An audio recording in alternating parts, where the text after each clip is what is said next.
Praise God. Opportunity mga musta. Quiet lang po kayo ha. Atin-atin lang to. Pero iparating natin sa NBI, sa DOJ at sa Malacanang. Tayo-tayo lang ha. Sabihin natin sa DOJ, sa NBI at sa Malacanang, di kayo halata ha. Slight lang, pero hindi naman kayo halata. Pero alam niyo po, meron biblical principle. Kung anong ating itatanim, yan ang ating aanihin. At sabi parati ng ating mga kababayan ay sana all. So, ito proposal natin sa NBI, sa Malacanang, at saka sa DOJ.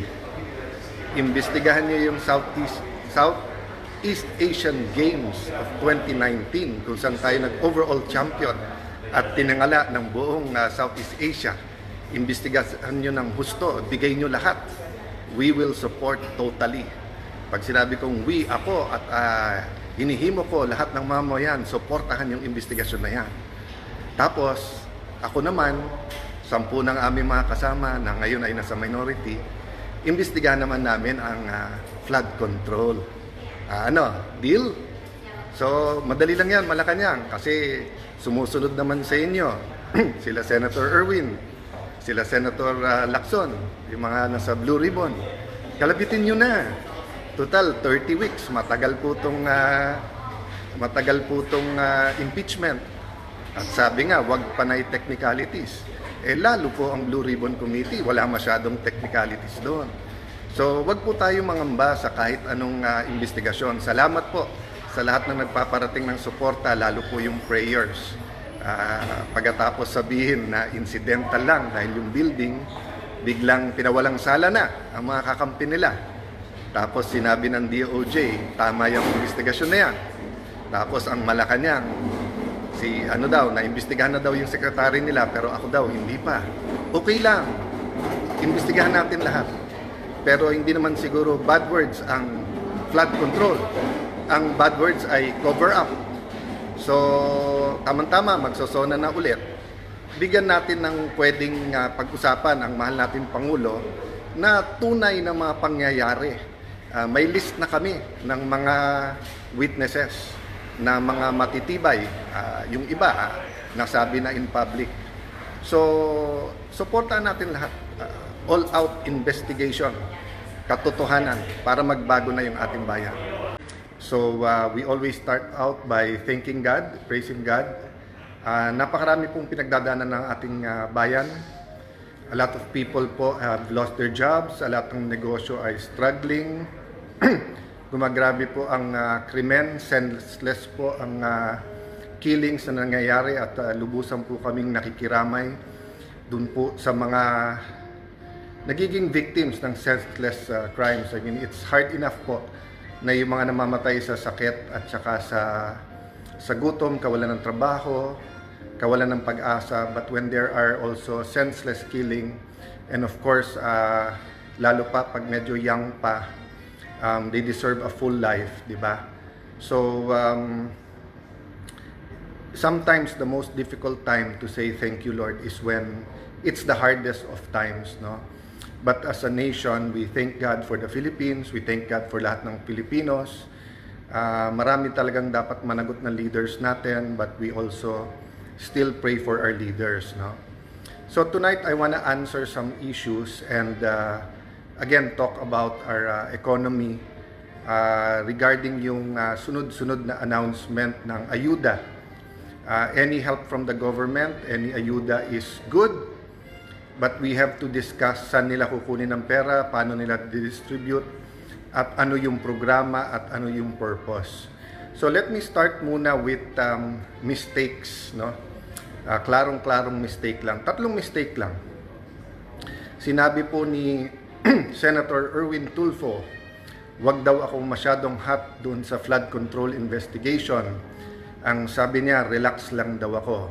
So mistake number 1, hindi po ako yung hot at hindi po ako yung hindi nagre-relax. Ang ating pong mga kababayan, every single Filipino has asked for an accounting of the biggest corruption scandal in our country in history, involving not billions, not tens of billions, not hundreds of billions, but it involves trillions of pesos.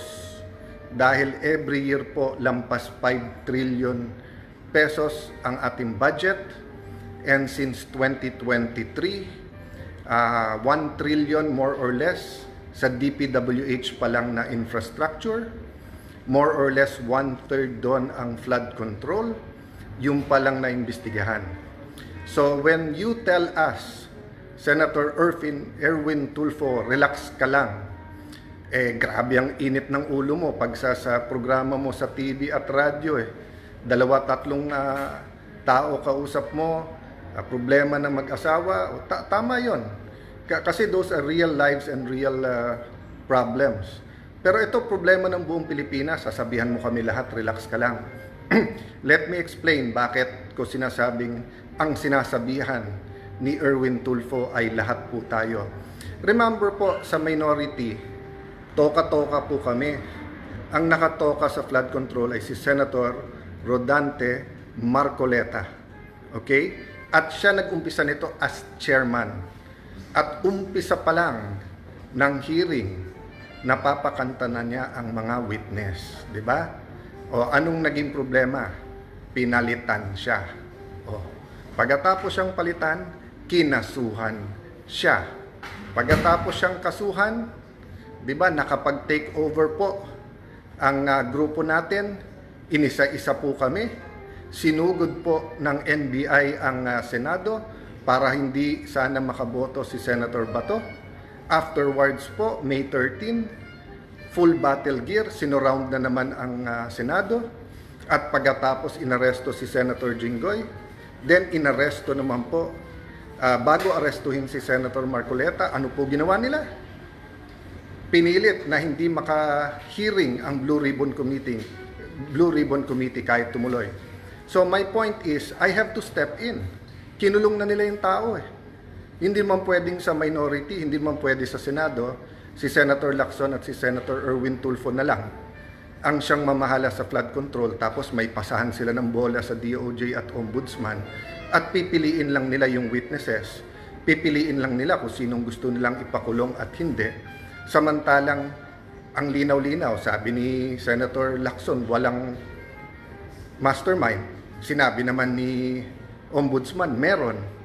O tapos ipagbibintangan nila yung Duterte administration.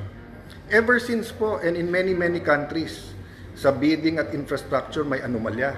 But the magnitude at paano nila naging systematic, and then paano nagkaroon ng ganun kalaking ghost projects during this time, tapos paano nila binabago-bago na ganun karaming ghost, ganun hindi. Tapos yung factual lang ngayon na mag-accounting lang di ba? Wala pa. So mistake number 1 na parang palabasin ni Erwin Tulfo. Relax lang tapos. Okay, mistake number 2. Ang sabi po niya, araw-araw nag-impeachment. So paano mag-hearing? Monday to Wednesday lang tayo, pare. Nag-hearing. Paano daw gagamitin ng session hall? Maraming kwarto po ang Senado. And even sa session hall, walang gumagamit ng Thursday at Friday. So mistake number 2 po. Mistake number 3. Sasama ko na po dito si Director Melvin Matibag, yung Malacanang. Kasi wag niyo masyadong pansin si NBI Director. Sumusunod lang yan, yung boss niya. Akala ni Senator Lacson, akala ni Senator Erwin Tulfo, akala ni Director Matibag, akala ni Ate Claire, tangang mga tao. They think we're all stupid, di ba? So, kung kailan kami mag-take over, biglang papangakuan niya ibang senador, hindi sila kakasuhan. Tapos, wag lang daw si Loren Legarda. February yon. Pag take over ko May 11, biglang yuyunog-yuyug ang Senado, biglang may trouble, may fully armed, full battle gear na mga NBI. Hindi daw sila pumasok sa loob ng Senado, pero nandyan lahat ng ebidensya. O pagkatapos, may ikukulong, may babaliktad, wala naman 13, aagawin nila yung Blue Ribbon Committee nung natuloy pa rin, gagawa ng special session. O sinabi po mismo yan nung ating presiding officer ngayon, si Senator Chis Escudero, na kaya nagpatawag ng special session para mapalitan ang Senate President. And then yung araw kung kailan sisimulan yung impeachment, aarestuhin si Senator Marcoleta.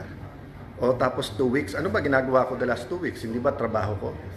So whether you like my performance or not sa impeachment, 21 kami nandun. So lahat kami ay kailangan manindigan base sa amin konsensya. Hindi nila gusto. So gusto nila akong alisin. So sasabihin, wag ako mangangamba.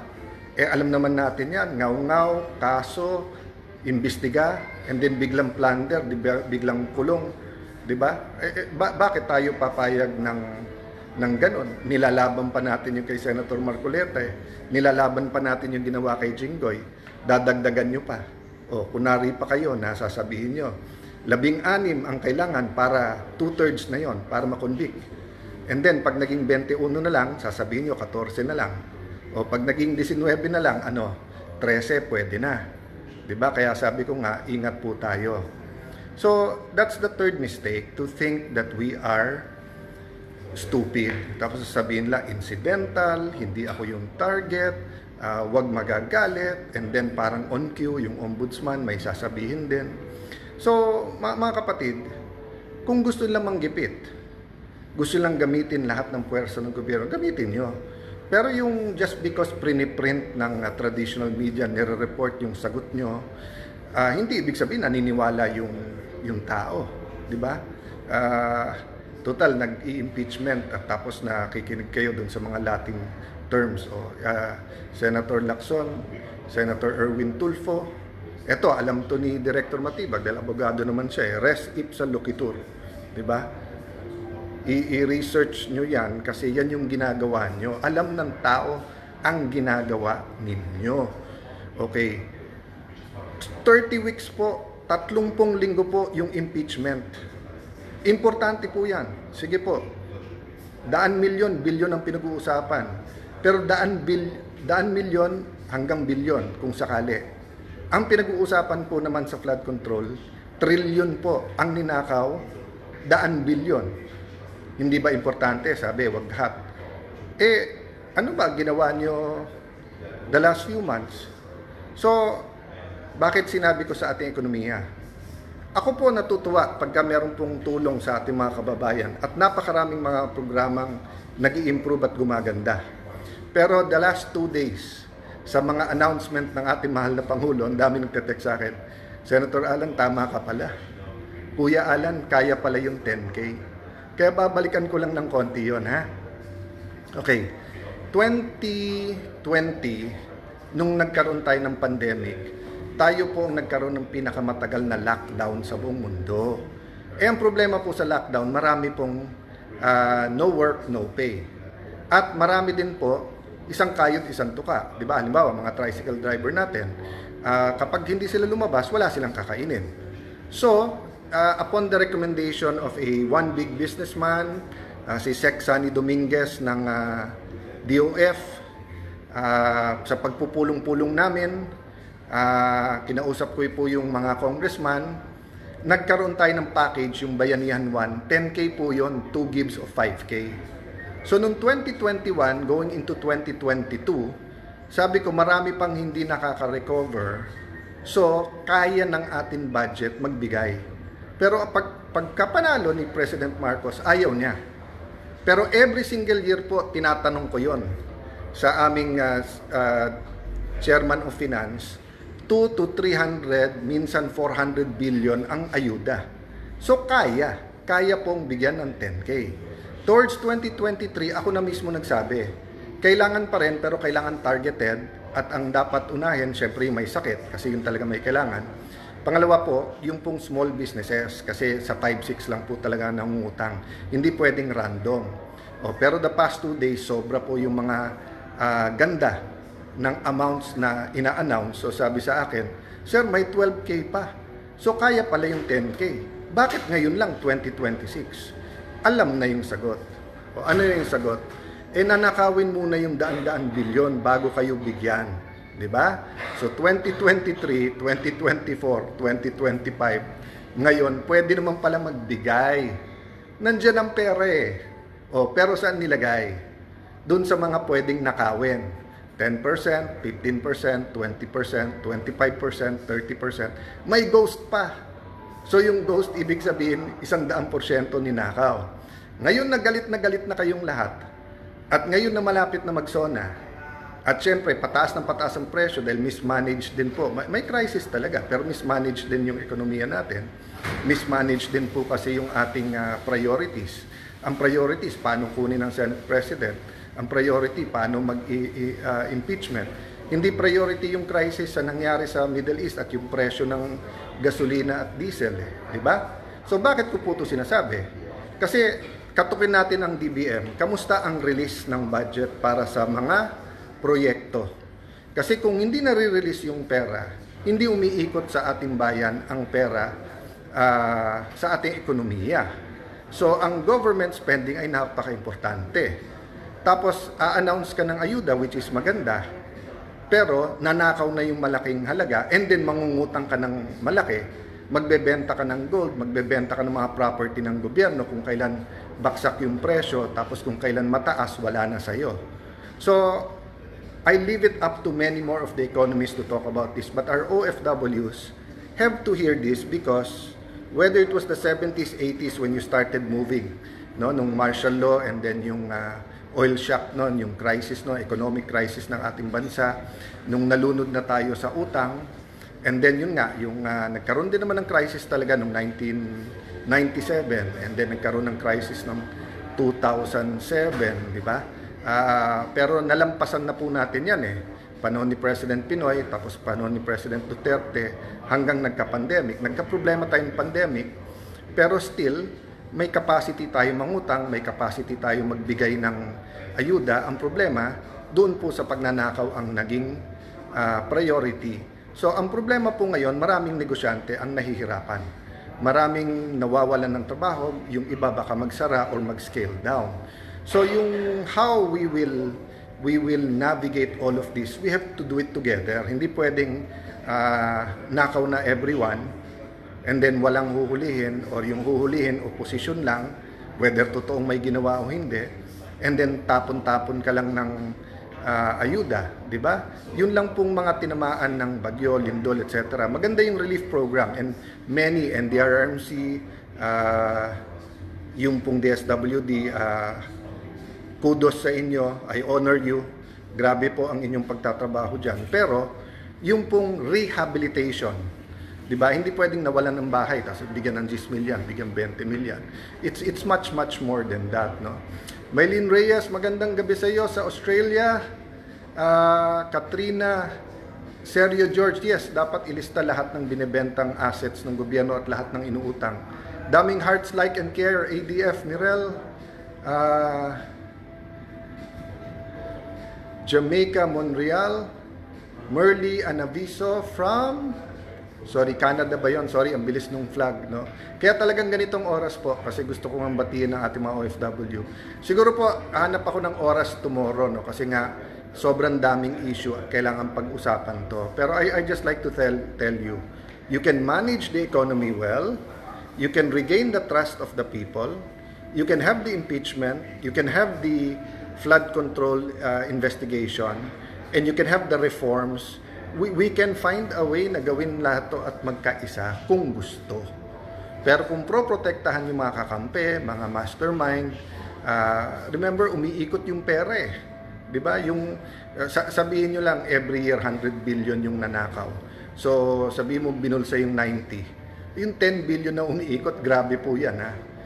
Thank you, Bong Javier. Yung strength ko po talagang sa Panginoon lang nanggagaling. I mean, desidido tayo laban, pero syempre minsan sabay-sabay lahat ng news and everything na ganyan. Tapos, how will our country change if we don't point out anong mistake at paano tayo lalaban, di ba? Ay, maganda buhay ko personally if hindi ako nag-take over nung May 11 at tahimik lang ako. Ba't kawawa naman ang ating bayan, kawawa naman ang ating mga kababayan, kawawa naman yung mga nawawalan ng trabaho. So guys, faith moves mountains, prayers bring us together. May solusyon parati yan, may reform yan. We're at a crossroads, so we have to help each other. Huwag po tayong mawawalan ng pag-asa. So mahal natin mga OFWs, tuloy nyo pong bigyan ng pag-asa ang inyong mga pamilya, ang ating mga kababayan.